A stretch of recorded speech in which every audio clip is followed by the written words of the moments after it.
Please, can you remind me if you'll be so kind, staring out into space, asking God to hear my case, trying to think of all things past. How long will my memory last? The purple angel,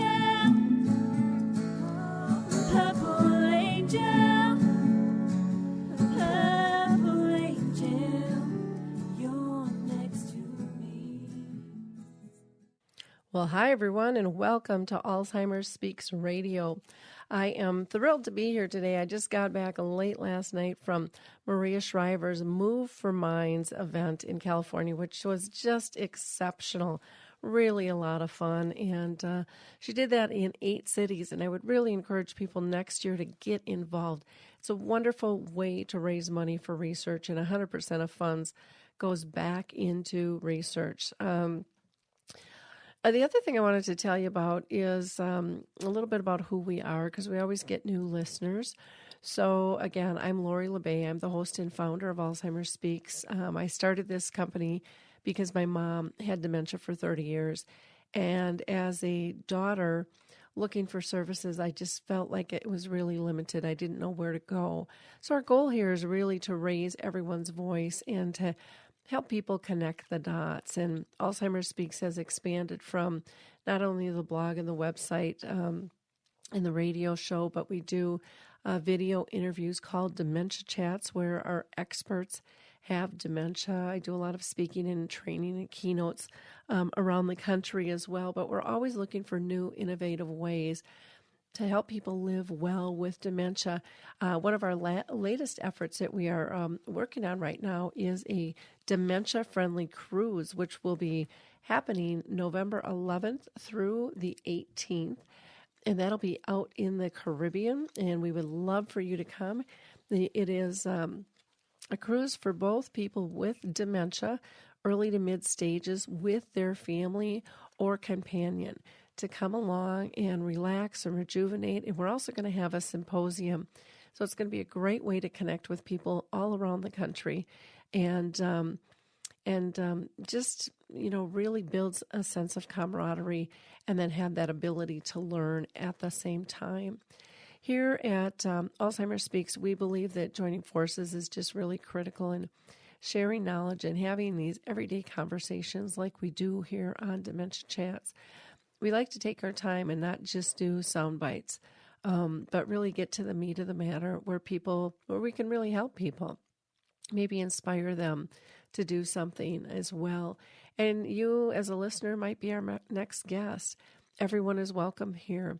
We have had guests that have been diagnosed with dementia, family and friends caring for a loved one, businesses, professionals, movie directors, authors, musicians, researchers, advocates, you name it. Everybody has a piece of the pie here, and we'd love to hear your ideas, and so that we can share those with others. We also believe that at our core, that the only way we're going to win this battle is by collaboration. And we know that that's working thanks to each and every one of you. You see your likes, your clicks, your shares with our radio show, with our website, with the blog, with all our YouTube videos, Dementia Chats, etc. You're pushing those out to your sphere, your Facebook friends, your Twitter tribes, your LinkedIn colleagues, your Pinterest peeps. And, there's a lot of people out there dealing with this disease that we don't even know, because it's kind of, people are embarrassed by it. They feel shamed by it, and that needs to change. And the more information we can get out there, the more resources they see at hand, the easier it's going to be for them to grab a hold of them. So please continue to like and share our information. That is exactly what it's there for. You have made us the number one influencer online for Alzheimer's, according to ShareCare and Dr. Oz, and also gotten us recognized by Maria Shriver as a architect of change. And again, we haven't done that alone. That is a collaborative effort, and each one of you deserves those titles as well. What else do I want to tell you here before I introduce our guest? I'm very, very excited about our conversation today because I think it's so critically important. We're going to be talking about GPS emergency communication devices. And today we're going to be talking with SafeTracks, who is the leader in design, manufacturing, and distribution of these personal GPS emergency communication devices, which are used to monitor people at risk, including those living with dementia. And we are lucky to have with us their sales director, or their director of sales and marketing for SafeTracks, which is Lorinda Porter. So welcome, Lorinda. Thank you so much for having me. I'm so excited to tell everybody about what SafeTracks is doing. Well, it is exciting and it is important, and there's so many choices that are out there. And so let's start out with some basics in terms of what kind of role does a GPS play in the lives of care partners and those caring for, people with dementia. How can that be helpful to them? Absolutely. So GPS plays such an important role with those people that are living with dementia and their caregivers. And one of the problems is that we're so reactive. We need to become more of a proactive society when it comes to dementia care. We all know, and we've heard the statistics, that 60% of those people that are living with Alzheimer's will wander, and if not found within 24 hours, they'll be seriously injured or could die. GPS allows the caregivers and our family members to take that safety of their loved ones back. If somebody has wandered, of course, we can call law enforcement and emergency services, but that's very time-consuming and very costly. And also during those terrified moments, we need to think about how long that person's been missing and then try to figure out what direction they've gone in. So by using the GPS, you're able to monitor and locate your loved one in real time. Family members are also able to monitor their loved ones from a distance. If your mom or dad is living in New Hampshire, you're in North Carolina, by logging on to the online platform or a free app, you're able to go ahead and monitor and locate your mom and dad that are in New Hampshire.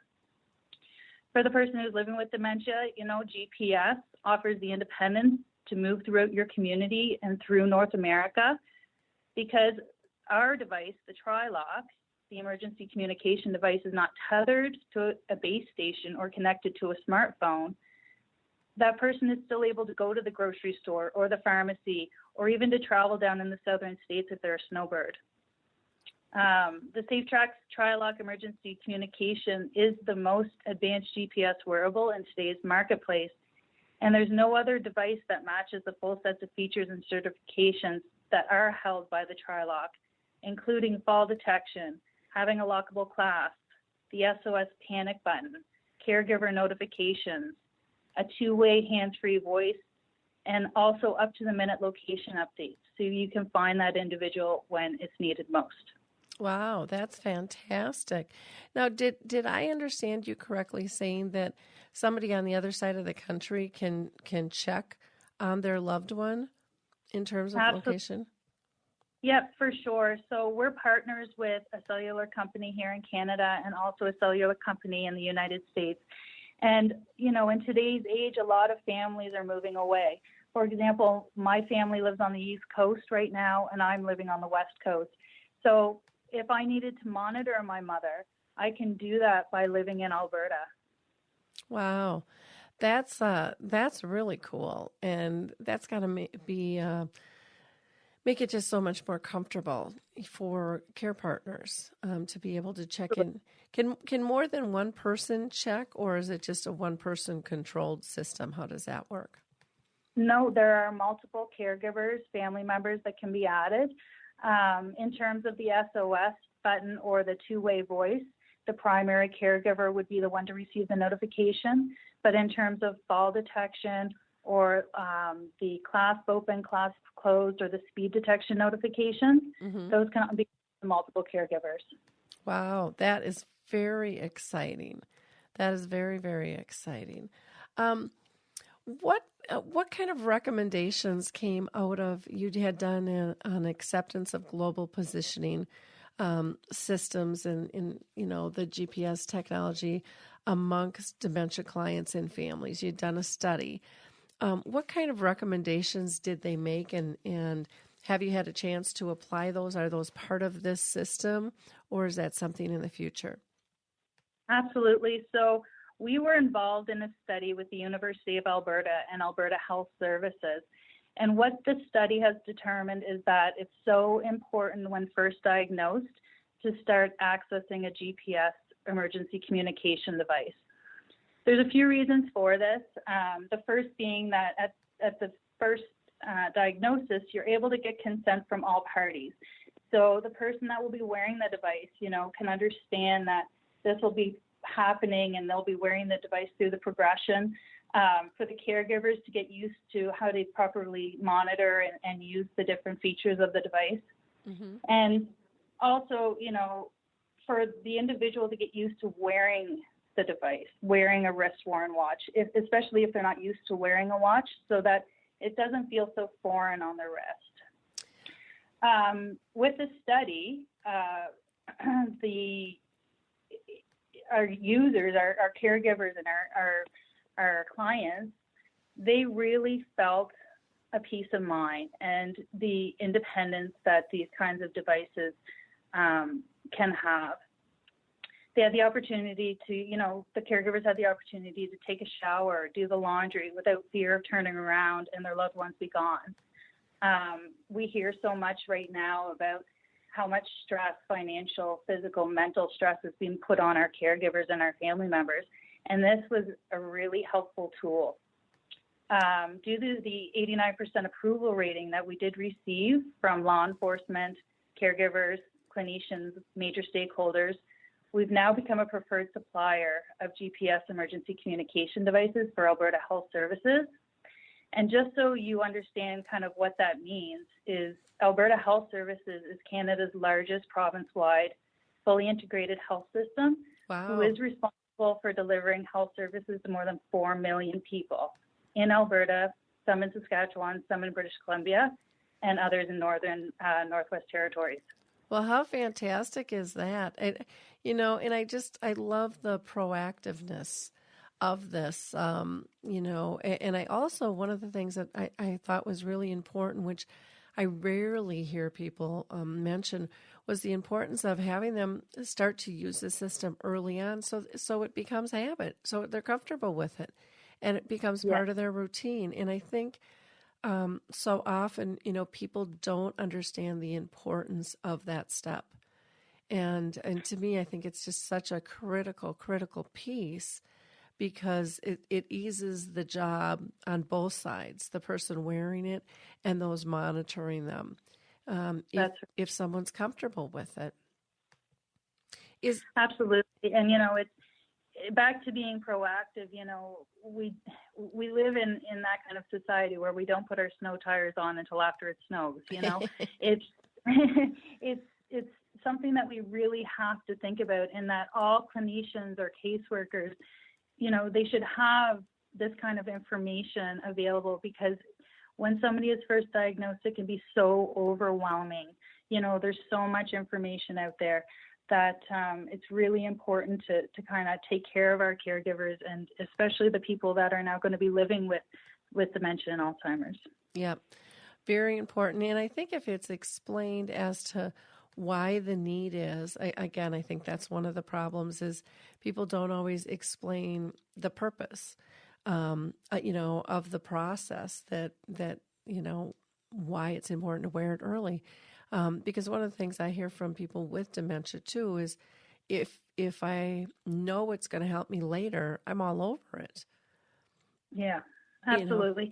And we have tried to implement, a trial like a trial wrist-worn watch is what they are, and we've been trying to put them on some people who are at later stages. And what we find is that because the device is foreign to them, because the watch they're not used to wearing it, it's very difficult at that point to get somebody implemented, on this kind of device. So We really strongly suggest that it's something that you take a look at early on. And like I say, talk to your family and see, how everybody feels about that.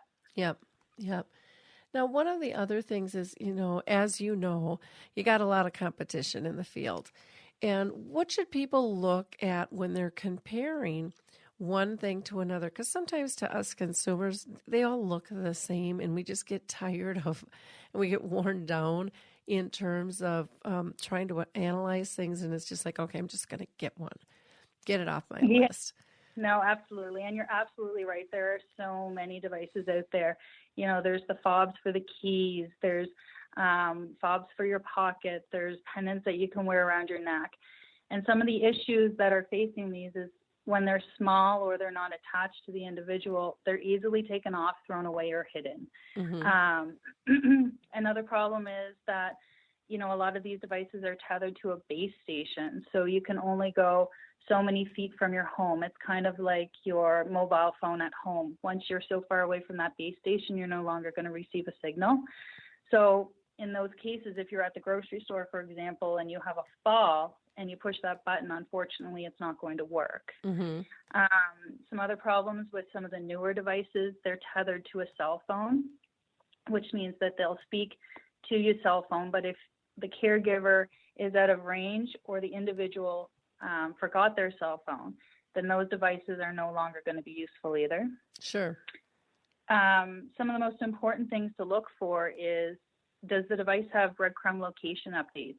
So by breadcrumb location updates, that leaves little dots on the map of where the individual is heading and where they're going. We at SafeTracks, we have location updates at 60 minutes, 10 minutes, and then 1 minute emergency location. So every 1 minute, a breadcrumb will be dropped, so you know what direction that individual will be moving in. Another really important thing to look at is their geofencing. Mm-hmm. Some people might not know what geofencing is, and that's like an invisible fence that you can put around areas such as your home or the local bank or the local shopping mall. And you can put these geozones to create safe zones and to keep your loved one away from places like where there's water. Mm-hmm. Once that person goes through the geozone, a notification would be sent to a caregiver or a family member, letting them know that they've left. And if it's 2:00 in the morning, you're going to want to know that individual has left. Yeah, for sure.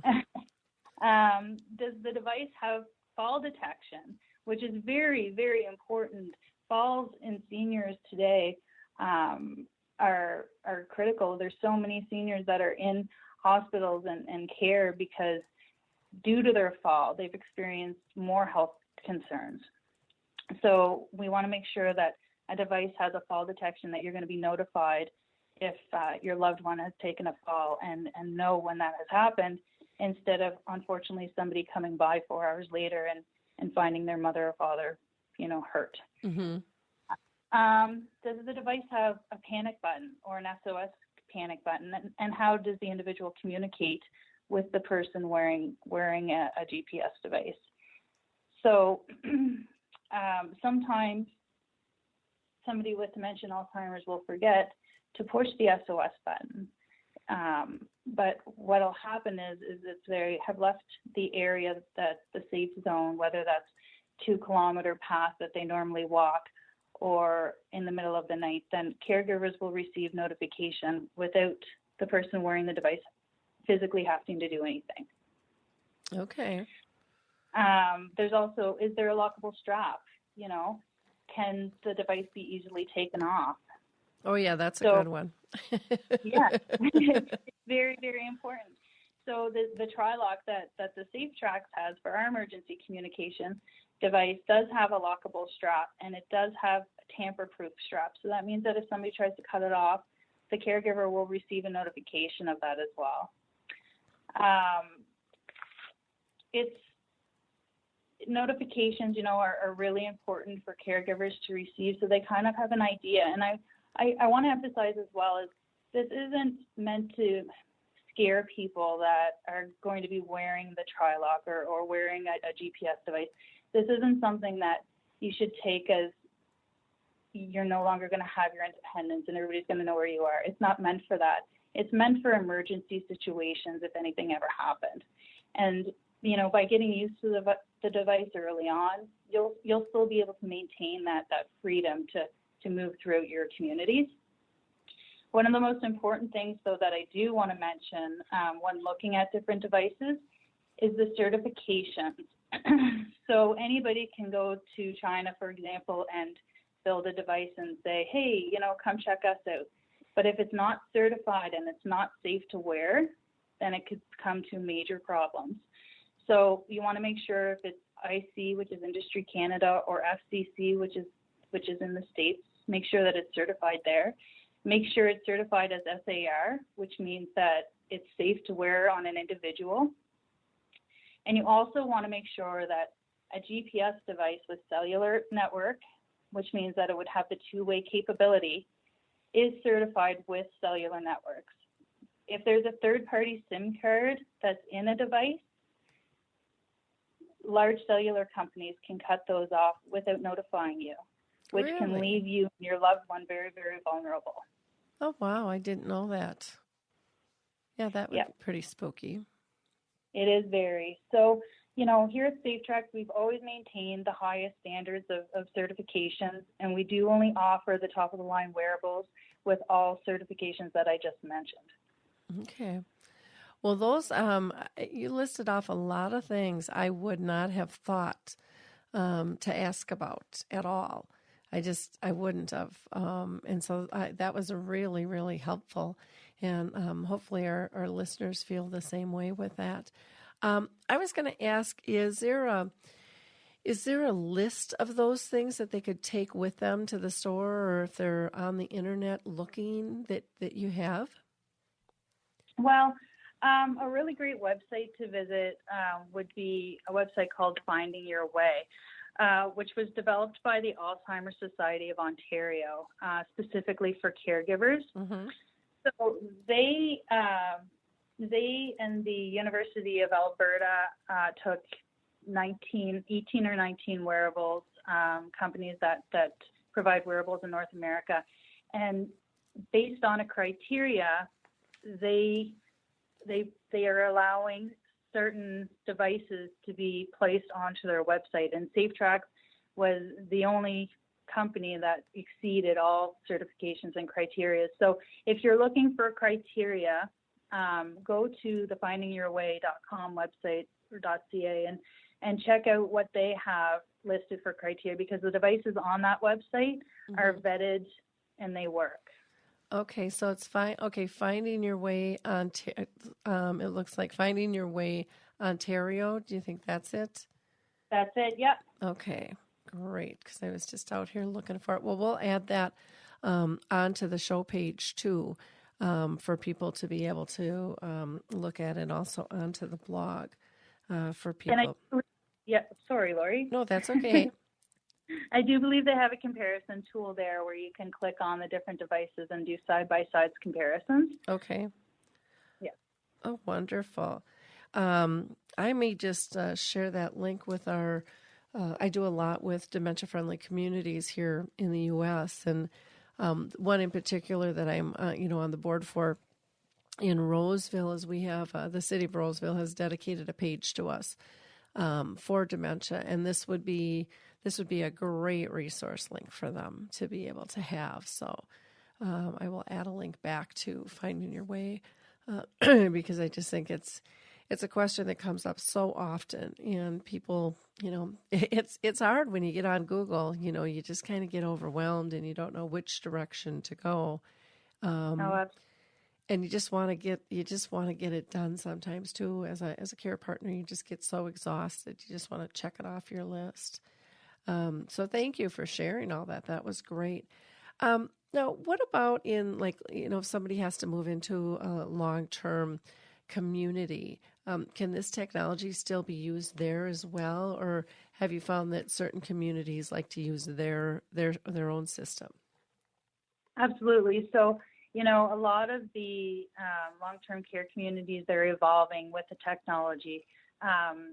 So what we have is when somebody is wearing a tri-lock at home, they can easily be transitioned into a care home by continuing to use the device. Now, that may mean that they can stay in assisted living longer before having to move to long-term care or memory care. We do work with home care facilities here in Canada. And what we do is we also have what's called a blue beacon. And so when we're talking GPS, we can tell you that you're at 123 Main Street. But let's say you live in a condo or you live in a long-term care community. So not only are you at 123 Main Street, but with the blue beacon, which speaks Bluetooth to the tri-lock, we can now pinpoint you for indoor locationing. So this is really great for our care facilities. So for example, with the blue beacon inside of different areas such as the dining room or the games room or an individual's room, we can say if John had a fall, a caregiver would be sent a notification that would be saying, John Smith, fall detection, room 205. So it works like a nurse call, but that individual doesn't need to be near that pull cord. You know, they can now be anywhere on the ground. And they, an individual can leave and go to the drugstore across the street or go for their normal walk because the staff will now be able to locate the individual if needed. So we have been implementing that here in Canada, and we're really excited about it. The places that we were working with we're really close with. What we're also coming up with is that we have created, but we're just going to be implementing quite soon, is called activity-based analytics. And so how that works is it tells us how engaged mom and dad are, or, our brothers or our sisters. Instead of just monitoring the individual from point A to point B, it'll say how active they are in their community and whether they're engaging. If all of a sudden we see, for 4 days, Tom hasn't left their room, well, why hasn't Tom left his room? Is he lonely? Is he ill? Is he not feeling good? Is his disease progressing? And at that time, we need to go talk to him and say, what's been going on? And people are no longer being left in the shadows, And with the platforms that are available today, not only can the care facility log on and monitor their mom or their dad, but also the family members have that ability to do so as well. Okay, great. Well, that's nice. And I like that your system can find somebody in a building, because that's just such a huge issue, especially if you're in the city someplace and you've got this address. So your technology is really doing some very, very cool things. Yep. And I just go ahead. Sorry, Lori. No, that's okay. You were talking about safe communities earlier, and that's something that we are really taking part in here. And what we envision for safe communities is, if you can imagine having, a blue beacon in the local coffee shop, because we're building, our seniors centers and such within neighborhoods, and there's always the coffee shops and the banks and the little strip malls. So imagine having an indoor location device like the blue beacon, which is very small, in all of these communities and all of these little stores and stuff in your neighborhood. And then that person wearing the tri-lock goes into the local coffee shop, and their daughter is wondering where they are. And their daughter logs on and says, oh, mom's just around the corner at the coffee shop. By getting businesses involved and educating our neighbors, we can totally become a safer community. Wow, that's a great idea. What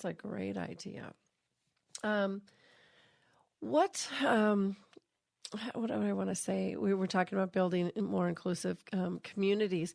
What kind of response are you getting from business owners, with the Blue Beacon and things? Are you doing a lot of dementia-friendly communities up in Ontario?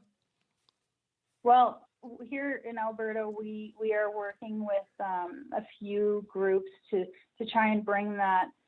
I find that there's so many people talking about it. We need to make sure that we get the action, we get people working towards it, not just talking about it. So, we're experimenting with some different people, and like I said, we're already working with long-term care. So I think we're getting there, but the response so far has been great. Everybody wants to help, everybody wants to feel as though it's a safe place to live for young and old. Yep, for sure.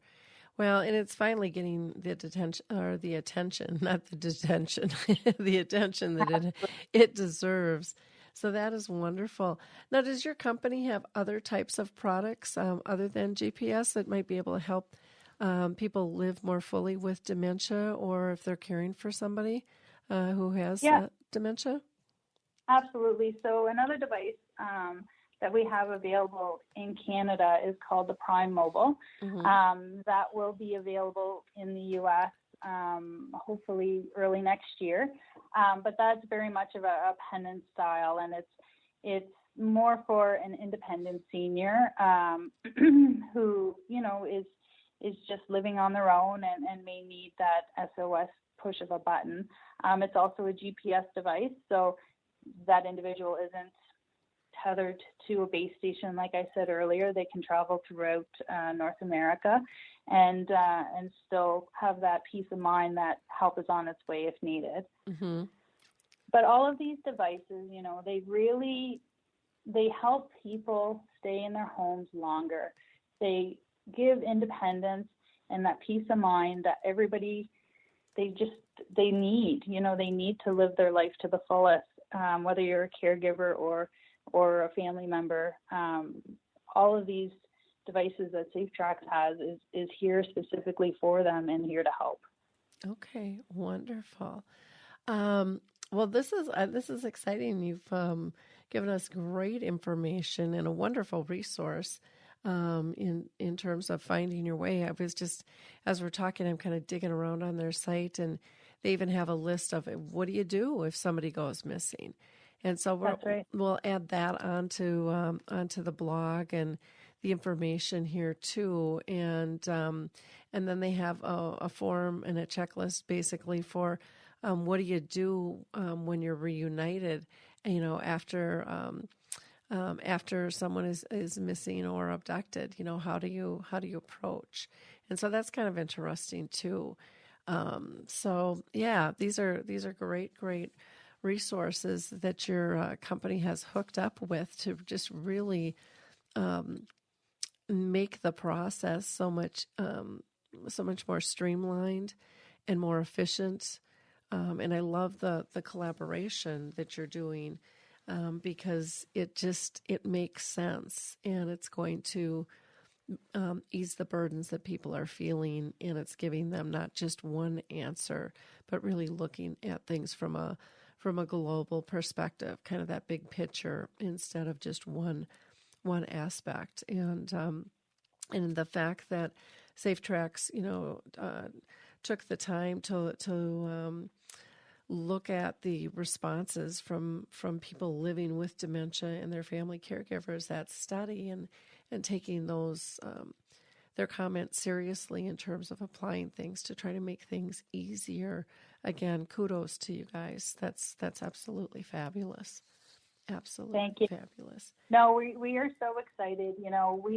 We help people every day, and the customers and individuals that call, and they're so happy that they were able to find their loved one, or that they were able to go to the grocery store, or it's the living of a regular normal lifestyle that people are craving, and we get calls all the time about my wife. I was at the mall and I turned around and she was gone. Mm-hmm. And I was able to log on to the app and find her at the address that it had that it pointed me to.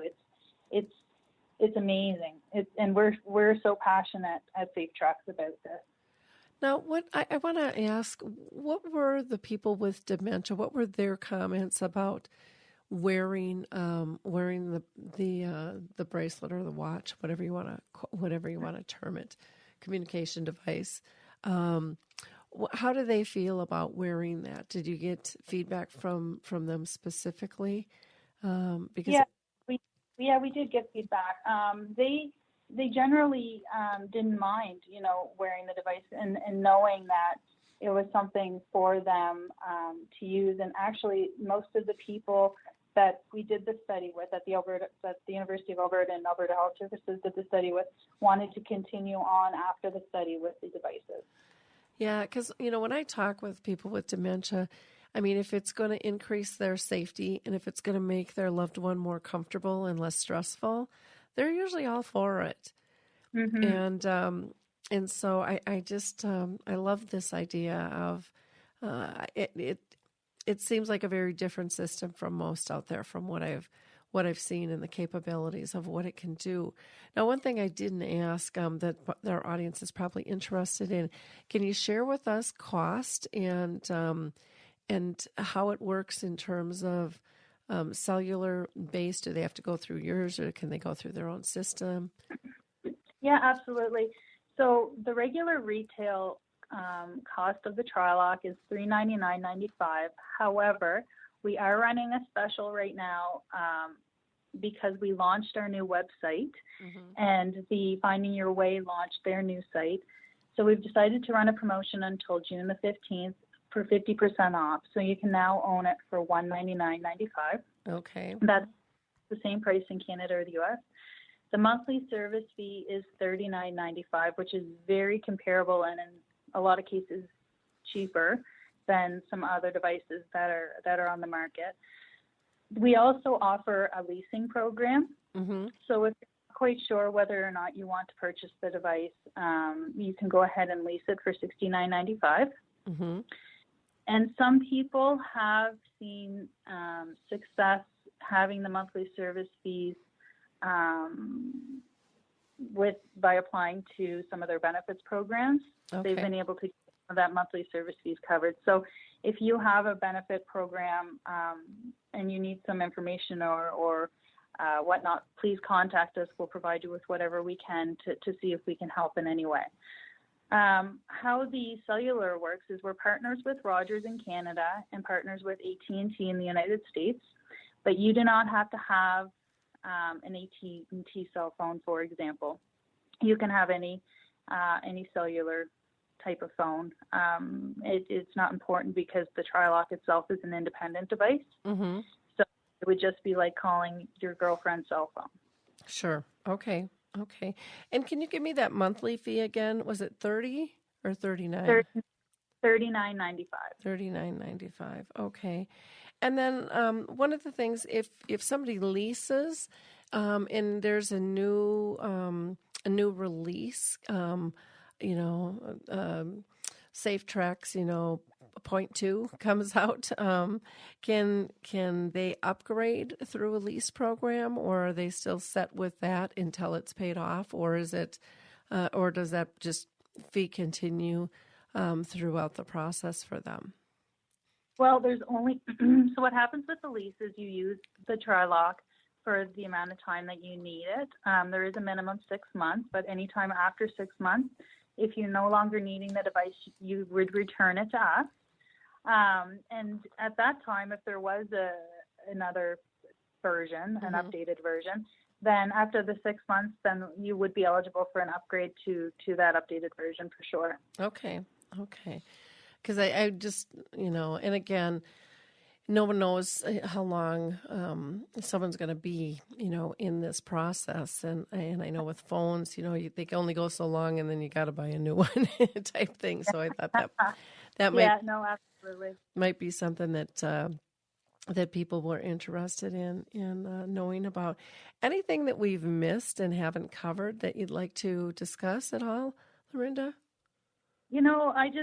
I wanted to just make sure that people were aware that these kinds of devices, and especially that we are out there and we are making huge waves and making such a difference in people's lives, that sometimes it's hard to get the information to people that need it the most. So I wanted to invite everybody that's listening, if you want more information, feel free to visit our website at SafeTracksGPS.com or give us a call at 1-877-761-4477. Our team here would be so happy to answer any questions or help with anything that you have. Okay, great. One question that I just thought of was we didn't talk about the size, because I know so many of them are really huge, and that's been an issue. Did that come up in your study at all? Well, I will be a little bit honest. I'll be honest, I guess. The device, the Trilock watch, it is a larger watch, and there are people that are concerned about the size, but we have to remember that the technology is getting smaller, and as the technology gets smaller, the device will definitely get smaller. But there's so much functionality within this device right now, and we do have resizers, so it can make the strap smaller on the wrist. But it's more for functionality than beauty, right? We want to make sure that our moms and dads, excuse me, are safe and our loved ones are safe. And until we get that technology smaller than the Trilock it is for now, but the device works and it's amazing. Well, and the other thing that I think we have to keep in mind too is smaller isn't always better, in terms of, for some people, in terms of pushing buttons and being able to see and activate and, do different things too. So that can be an issue with fine motor skills and things like that. So, because absolutely. I would and this. Oh, I'm sorry, Lori. No, I was going to say, because I would imagine it needs to be, well, and maybe not. Maybe the battery runs for a long period of time, or does it have to be charged? That was something I don't think we talked about. No, yeah, so absolutely. So just moving backwards a little bit, the watch is a functional watch, and it does have, the date and the time on it. And also it shows notifications for, you can set up, take medicine, for example. If every morning you're supposed to take your medicine, you can set that into the watch from the online platform. Mm-hmm. So if mom or dad has a pet, maybe feed cat at 11 a.m. will notify them to remember to do that. In terms of the charge, yes, so it's just like a cell phone. We suggest that you charge it for an hour for 60 to 90 minutes every day. And if you're going to lock it on the wrist, what we suggest is doing it while that individual or yourself is, taking a bath or a shower, and then putting it back on. Okay. Well, that makes a lot of sense when you're there. And yeah. Well, this has been wonderful. Great information. I love that it has the little alarms on it too, because so many times when I'm talking with people with dementia, they're using different devices to try to remember things. And if this is right on them, they don't have to carry their phone or their iPad with them. It's just right there. Does it ring? Does it vibrate? How does it notify them? Yeah, it has a little alarm that goes off. Okay. Good. Yeah. Great. Well, wonderful. Well, thank you so much, Lorinda, for taking time with us and telling us all about SafeTracks, and again, giving us information on finding your way to great resources from them as well, and we'll post that with the page here. So I will make those updates. In wrapping up here, I'm just going to do a shout out to one of my Alive and social network colleagues here, and that is Rachel Perrin, who is the director of Kowalski's Market. And she has a program called What's for Dinner Tonight. It's a podcast that's only 10 to 15 minutes long, but it's perfect if you're busy and hungry. She'll give you some ideas.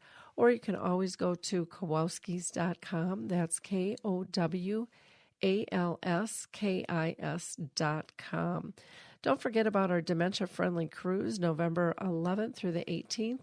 We're going to be leaving out of Florida and going to the Caribbean. for 7 beautiful days. We have 4 people with dementia who will be speaking at the symposium that we're having throughout the cruise. Harry Urban, Michael Ellenbogen, Lori Shearer, and Mary Reed. And then along with myself speaking, we'll have Cindy Lazinski, who is heading up Northern Colorado's dementia-friendly community, along with Becky Watson, who's a music therapist.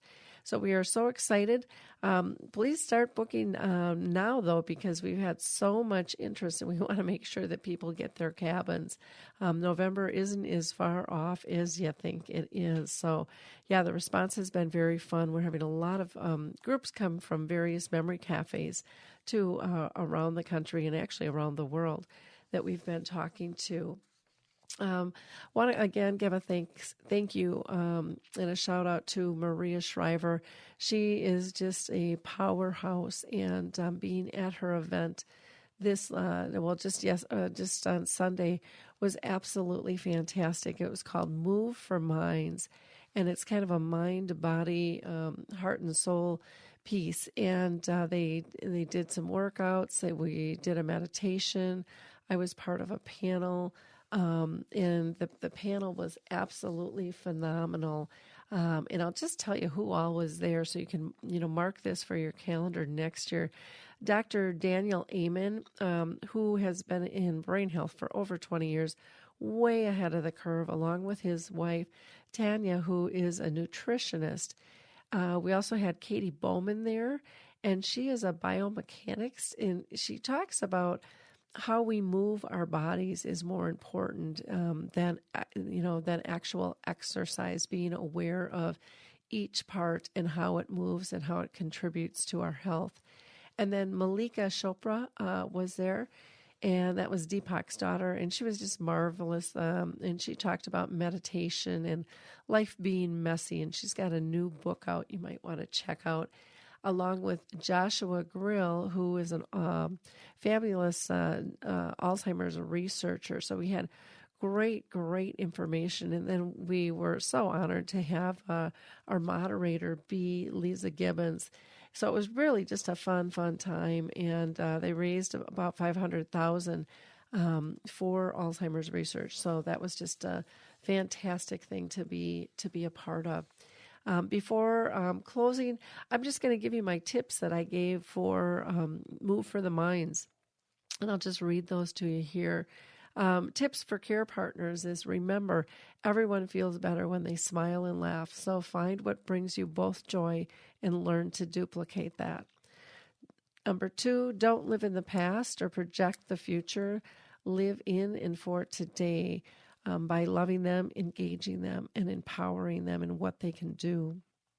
Number 3, be forgiving of yourself and others when things aren't perfect. Life has never been perfect, nor is it going to be, so don't expect it to be when dementia comes knocking at your door. 4 is let go of judgment and control. Learn to be spontaneous and play again. It's one of life's greatest lessons that dementia comes to teach us. And then the 5th one is take care of yourself and ask for help when you need it. Remember how good it feels to help a friend in need, and don't let your pride take that gift away from others. So those are my 5 tips for care partners. For people who want to become an activist or, start being more of an advocate for the cause, my 5 tips there were be a passionate change agent and let your heart lead your actions, not your mind. And you'll really go in a different path. Number 2, don't just think out of the box. Toss the box out and open up the gate to creativity. Embrace the fact that each of us has our own unique gifts to contribute, and they're there. And sometimes we just don't appreciate them. But once you sit and look, you will find them. Number 3, don't be afraid to be different. Traditional healthcare is not working, so become part of the new care culture movement. Number 4 is to focus on progress, not perfection. Be proud of trying instead of embarrassed of something you didn't do or it didn't work perfectly. Learn from failure. It is really one of our greatest teachers. And number 5, turn that "no, you can't do that" chatter from others inside your head, and just scream back at them, "Oh, yes, I can," and watch me. With that, we'll wrap up today. Have a blessed week, and we will talk with you all soon. Thank you.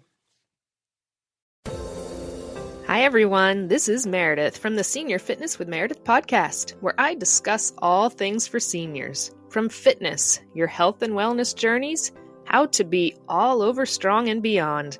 I also have my mini podcast called Motivation with Meredith. It's a great, quick motivational pick-me-up for your days. Join me, listen now, search for Senior Fitness with Meredith on your favorite podcast platform.